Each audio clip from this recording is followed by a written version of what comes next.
एक इलाके में एक बाबा जी एक दरख्त के नीचे बैठकर भीख मांगा करते थे।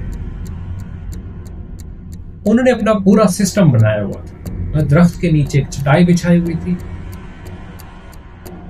चटाई के ऊपर उन्होंने एक बॉक्स रखा हुआ था और वो बॉक्स के ऊपर बैठ के भीख मांगते थे। एक दिन वहां से एक शख्स का गुजर हुआ।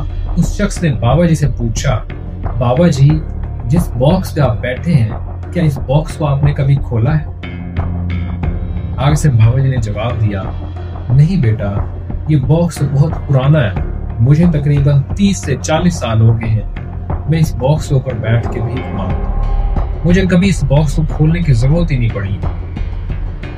आगे से उस शख्स ने इंसिस्ट किया बाबा जी को। बाबा जी एक दफा खोल कर देखें।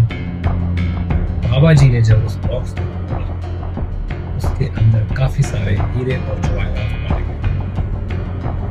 सेम इसी तरह हम खुशी, सुकून और कामयाबी बाहर की दुनिया में ढूंढते रहते हैं और दुनियावी मामलात में इतने उलझे हुए होते हैं कि हमारा ध्यान ही नहीं जाता असल खुशी, असल कामयाबी और असल सुकून अंदर की दुनिया में पाया जाता है। ये कीमती बॉक्स हर शख्स के पास मौजूद होता है। ये अलग बात है कौन अपनी जिंदगी के दौरान उस बॉक्स को खोलता है और कौन उस बॉक्स को नहीं खोलता।